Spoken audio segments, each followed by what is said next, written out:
hands, how many of you personally know someone with diabetes? There are many hands raised. This is not surprising, as 415 million people around the world have diabetes. My name is Lauren. I'm Mohamed. And we're here representing the University of Michigan-Dearborn and the Merck Analytics Challenge. As the world population is forecasted to grow in the coming years and increase in being older, richer, and more obese, the world population is forecasted to increase diabetes prevalence by 36%. Our analysis is going to focus on type 2 diabetes as it accounts for 95% of all diabetics and is preventable.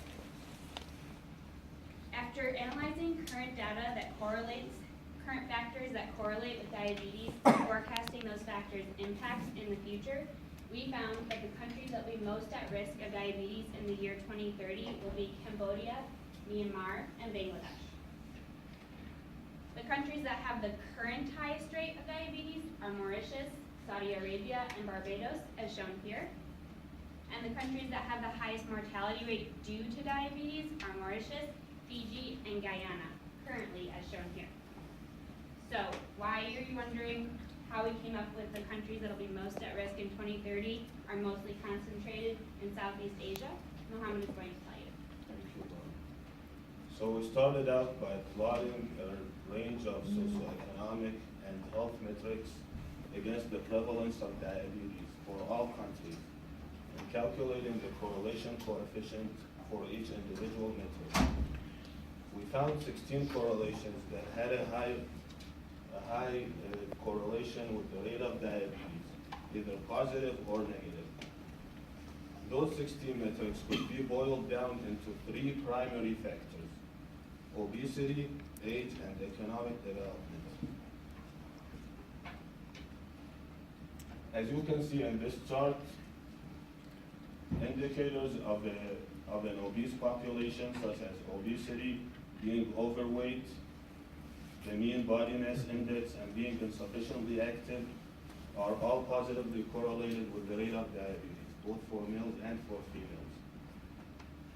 The next chart shows that indicators of an older population, such as the median age, the number of people aged 15 to 64, and life expectancy, all have a positive correlation with the rate of diabetes.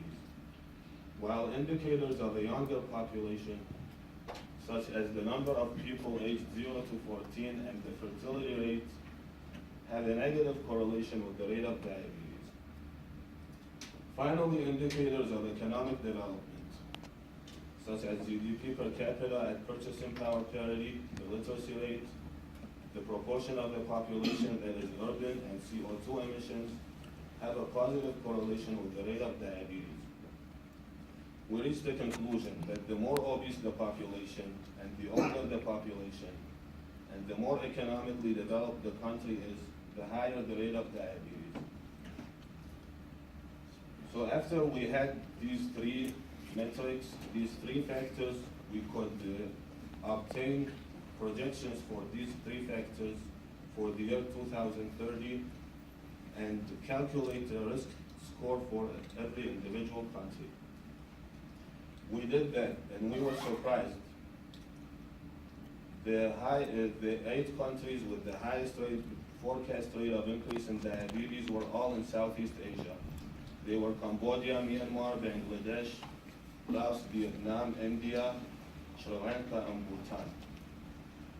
And the bottom 9 countries with the lowest rate of forecast rate of increase in diabetes were all in Europe. This makes us very confident that the logic of our analysis is valid. After completing our analysis, we found confirming data from the CDC on the forecast of diabetes in the year 2040. They have forecasted that from the world's population, the countries that will be most at risk are also in Southeast Asia. Now that we've informed you of the startling and increasing risk of diabetes, what can we do about it? To address how Merck can best position itself to combat diabetes in the future, we analyzed data from the World Health Organization on current factors, such as policies, medicines, tests, and surveillances available to the public for non-communicable diseases. The countries in our analysis that ranked as having the lowest prevalence of diabetes in the year 2030 implemented these following 13 solutions. Policies such as marketing of foods on children, reduction of population salt consumption, and policies on reducing saturated fatty acids and trans fats. They provided medicines such as CC blockers, insulin, oral morphine, and diuretics. And they provided testing such as HbA1c, total cholesterol testing, and measurement spirometry. So we found that the data had a negative correlation with those solutions to diabetes prevalence. The greater the number of those solutions implemented, the lower the prevalence of diabetes in our forecast. We hope to see Merck help implement these solutions to make a positive change. Thank you.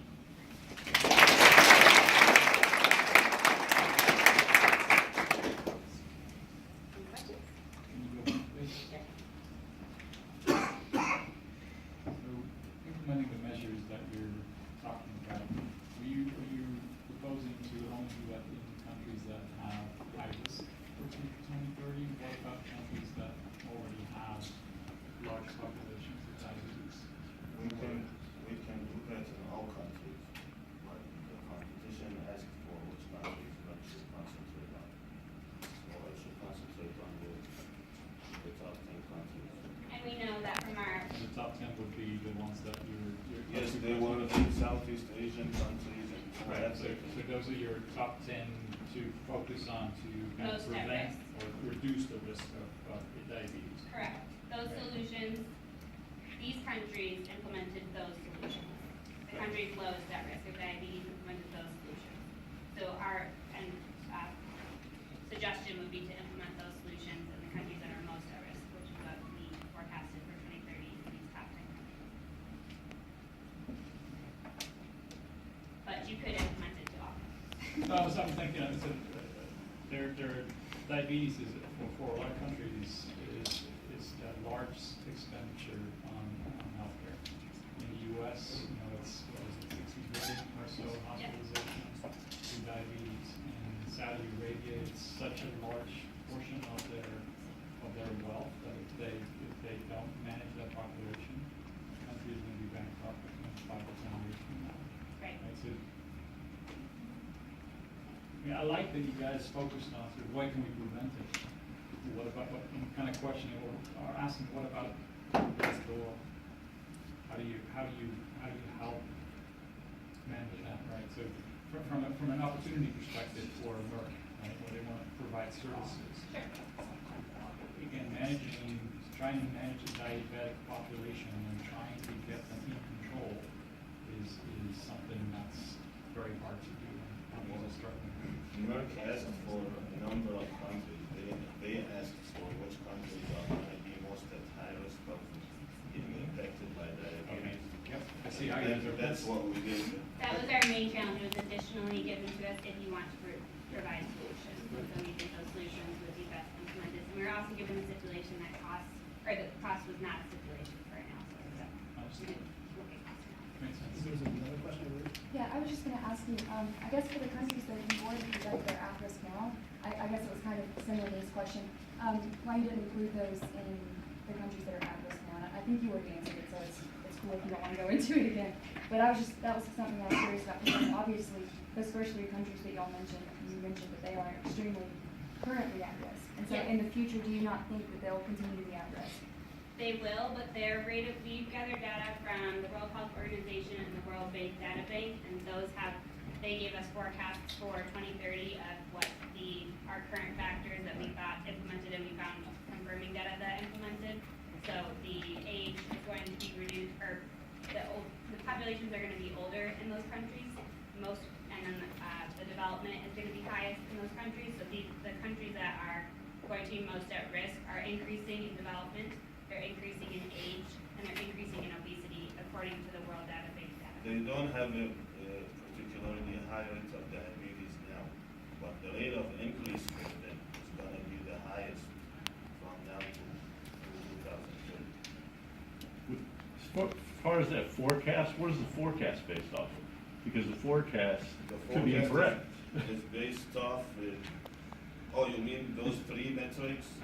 What are the three, what did they The three use to factors. create the forecast for 2030? Because We got the rate of real GDP from the U.S. Department of the Agriculture, and we got the median age from the United Nations. There's a website called UN Data. For obesity, we couldn't find projections for 2030. So we just got the data from 1975 to 2014 and used the exponential smoothing to just forecast it. But the other two sources are validated sources as far as projections, so we didn't question what their analysis was. Okay, great, thank you.